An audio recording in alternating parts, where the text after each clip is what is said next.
гости, дами и господа! Изключително съм щастлива, че блясъка на вечността отвори нашия музей. Имам удоволствието да ви представя тази изложба и хората, които се постараха тя да стане реалност. За нейното откриване давам думата на заместник-министър доктор Чобанов, който има опит вече в тази практика.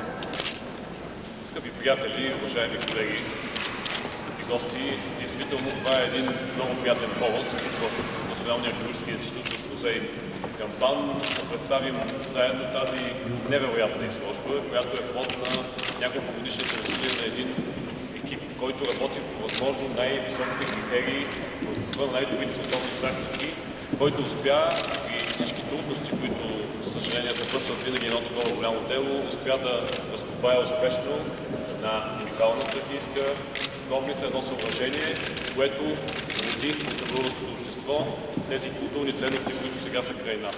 Давам думата на Евгений Димитров, който е председател на Сдружението културни проекти, допринесъл изключително много, за да бъде създадена тази изложба. Здравейте, колеги! Две неща искам да кажа само. Едното е, че много се радвам тази изложба. Всъщност е приключването на един етап, нещо, което започнахме преди година и нещо, когато всъщност от младето на музей излезе тази картина, за която доктор Чобанов каза. И тя всъщност беше поводът да се започне цялото това голямо сътрудничество, свързано с последвалите по-късно открития в Карамово. И тя беше поводът да ентусиазираме Обединена българска банка да се включи, както и всички останали партньори, които харесаха нещата и решиха заедно да ги доведем до едни нови, много хубави и полезни за всички етапи.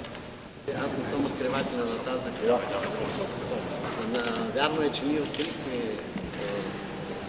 няколко колесници в продължение на 4-5 години, но специално постановката, която правим, изложбата, която правим, е на една колко открита 1956 година от археолога Митко Кърчев.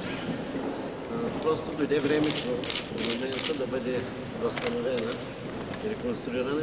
И това, каза, е края на един проект, но аз не смятам, че е края. Това може би е началото на един друг проект, който е свързан с обичая, полагане на това и това, което не дава този обичай. Възможността да възстановим античната кола, такава каквато е била. Една Нова Загора, в която много важно място, повярвайте, има и находката от източната културна работа.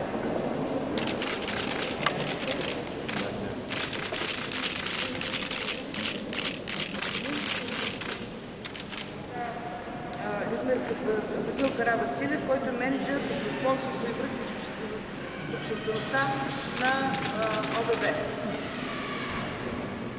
Както е написано на руски паметник, не нама именно твоему, така че не е Людмил Каравасилев от Обединена българска банка. Обединена българска банка има традиция да подкрепя културно-исторически проекти и продължава този продукт, ще продължава да работи и в Карамово и на други места. Аз само искам да направя една връзка с действителността. Днеска господин министър Трайков върши включване на първите електромобили и нашата кола също е екологична чиста, така че имаме връзка в тази област. Приключва един проект, който продължи година и половина. Благодарение на финансирането, което осигурихме и на съдействието на културни проекти, Мощяна в Загора и лицензирането на господин Чобанов, ние успяхме да постигнем нещо.